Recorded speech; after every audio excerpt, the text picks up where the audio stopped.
السلام علیکم ناظرین، میں ہوں محمد حفیظ خان ٹوڈے ود حفیظ خان کے ساتھ، اور آج کے ایپیسوڈ میں ہم ایک بار پھر اپنی تاریخ میں جھانکتے ہیں، دیکھتے ہیں کہ آج تاریخ کے صفحات میں کیا لکھا ہوا ہے۔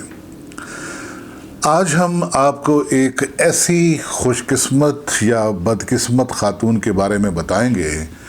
کہ جسے سندھ کے دو سلطانوں کے ساتھ، دو بادشاہوں کے ساتھ، یا اب یوں کہہ لیجئے کہ سندھ کے دو حکمرانوں کی ملکہ یا رانی بننے کا رتبہ حاصل ہوا۔ وہ خاتون تھی رانی لاڈی۔ یہ جو خاتون تھی رانی لاڈی، یہ سندھ کے آخری برہمن جو راجہ تھا، راجہ ڈاہر، یہ اس کی سب سے چہیتی ملکہ تھی۔ اس کی جتنی بھی بیویاں تھیں ان میں سے سب سے زیادہ راجہ ڈاہر اس سے الفت رکھتا تھا، اس سے پیار کرتا تھا۔ ہوا یوں کہ جب 712 عیسوی میں محمد بن قاسم نے سندھ پر حملہ کیا اور انہوں نے راجہ ڈاہر کا گھیراؤ کر لیا اس کی فوجوں کے ساتھ، جو ان کا آخری مقابلہ، بڑا مقابلہ ہو رہا تھا، تو اس میں راجہ ڈاہر کے پاس بے پناہ سپاہ تھی اور اس کے پاس ہاتھیوں کا ایک بہت بڑا، آپ کہہ لیں کہ تعداد تھی، کہ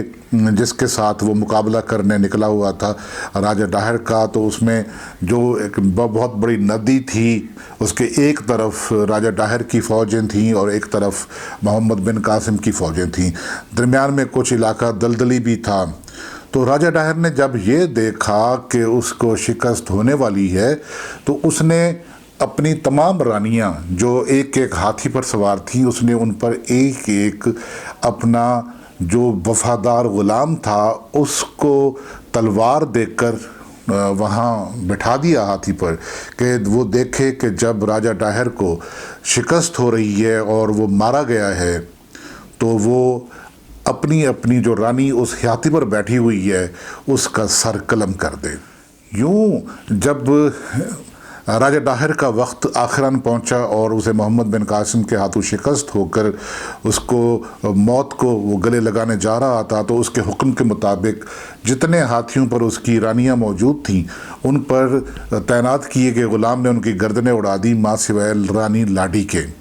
رانی لاڈی نے بڑی چالاکی سے، جب کہ اسے یقین تھا کہ اب اس کی گردن ماری جائے گی، اس نے ہاتھی سے چھلانگ لگا دی۔ نیچے جب گری تو اس میں اس وقت شام کا اندھیرا تھا اور نیچے کیچڑ تھی، دلدل تھی، اور وہ کیچڑ میں لت پت ہو گئی تاکہ وہ پہچانی نہ جا سکے، اور اس کا فائدہ اٹھا کر وہ دوسرے طرف ندی کے جا پہنچی اور گرفتار ہوئی۔ اسے محمد بن قاسم کی سپاہ نے گرفتار کر لیا اور انہیں اس قیدیوں کے ساتھ بٹھا دیا۔ بعد میں جب پتہ چلا کہ یہ رانی لاڈی ہے اور راجہ ڈاہر کی چہیتی بیوی ہے، تو اس کو ایک طرف کر دیا گیا اور محمد بن قاسم نے اس کے ساتھ شادی کا ارادہ کیا۔ شادی کرنے کے لیے چونکہ انہیں خلافت کے دربار سے اجازت لینی ضروری تھی، اس وقت خلیفہ تھے ولید بن عبد الملک، تو انہوں نے حجاج بن یوسف کے ذریعے خط و کتابت کی دربار کے ساتھ کہ انہیں رانی لاڈی کے ساتھ شادی کرنے کی، نکاح کرنے کی اجازت دی جائے۔ تو یہ جو معاملہ تھا یہ کوئی 3 مہینے سے زیادہ چلا اور آخر کار محمد بن قاسم کو یہ اجازت دے دی گئی کہ وہ رانی لاڈی کو مسلمان کر کے ان کے ساتھ نکاح کر لیں۔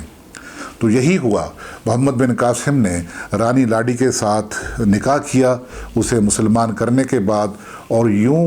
سندھ میں جو محمد بن قاسم کا 2 سال کا دور حکمرانی تھا، اس میں وہ ان کی چہیتی بیوی کے طور پر یا ملکہ کے طور پر ان کے ساتھ رہیں۔ اس دوران محمد بن قاسم نے سندھ سے نکل کر ملتان اور ملتان سے آگے تک جتنے بھی حملے کیے ان میں لاڈی رانی ان کے ساتھ ہوتی تھی۔ محمد بن قاسم یہ کیا کرتے تھے کہ جب بھی کسی راستے میں کسی قلعے پر وہ حملہ کرتے، اس کا محاصرہ کرتے، تو محاصرے کے دوران یہ ہوتا تھا کہ وہ ہر اس شخص کو پناہ دیتے جو شخص بوڑھا ہوتا تھا یا جو آرٹیزان ہوتا تھا، کاشتکار تھا، کسان تھا، کوئی ہنرمند آدمی ہوتا تھا، اور باقی وہ جتنے لڑنے کے لائق ہوتے تھے اگر وہ شکست کھا جاتے تو ان کو یا قید کر لیا جاتا، اور اگر پھر وہ لڑنے پر آمادہ ہوتے تو انہیں قتل کر دیا جاتا۔ تو یہاں پر بھی لاڈی رانی کا حکم چلتا تھا۔ درمیان میں ایک قصہ ہے کہ ایک قلعے کا ملتان کے راستے میں محاصرہ جب ہو چکا تو رانی لاڈی نے انہیں کہا کہ ان لوگوں کو، یہ لوگ ہنرمند لوگ ہیں، ان تمام لوگوں کو امان دے دی جائے۔ تو محمد بن قاسم نے انہیں امان دی، لیکن پھر جب 2 سال کے بعد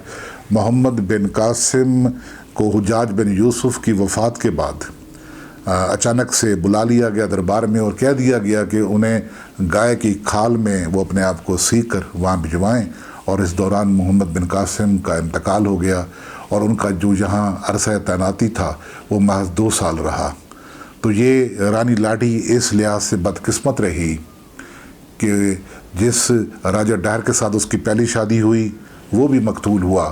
اور پھر جو 2 سال کا عرصہ تھا اس کے مسلمان ہونے کے بعد اور وہ محمد بن قاسم کی ملکہ کے طور پر رہیں، تو محمد بن قاسم بھی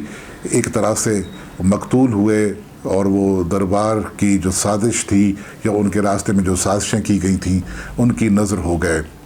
تو یوں لاڈی رانی سندھ کی وہ خاتون ہیں جو بیک وقت خوش قسمت بھی رہیں اور بدقسمت بھی۔ اس کے ساتھ ہی آج کا ایپیسوڈ ختم کرنے کی اجازت دیجیے۔ اگر یہ باتیں آپ کو اچھی لگی ہوں تو انہیں سبسکرائب کیجیے چینل کو، اور لائک کیجیے گا، اور بیل آئیکن کو ضرور پریس کیجیے گا تاکہ یہ نوٹیفیکیشن جو ہیں، یہ ایپیسوڈ جو ہیں آپ کی طرف ہر بار پہنچتے رہیں۔ اب حفیظ خان کو اجازت، خدا حافظ۔